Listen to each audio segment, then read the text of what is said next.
How to make iPhone sound better. To get started, first of all go ahead and open up the Settings application on your phone. Once you're here, scroll down to the end and tap on Apps.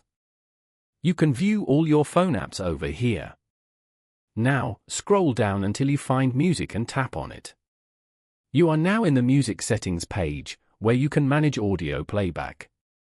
Scroll down to the Audio section. Here, tap on EQ, which stands for Equalizer. Scroll down to view all the presets available and select Loudness. Now, go back to the previous page. Then, turn on the Sound Check feature. Sound Check automatically adjusts the playback volume of all your songs.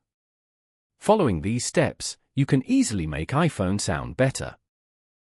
Thank you for watching. Please leave a like if this tutorial helped you, or leave a comment below if you have any questions related to the video.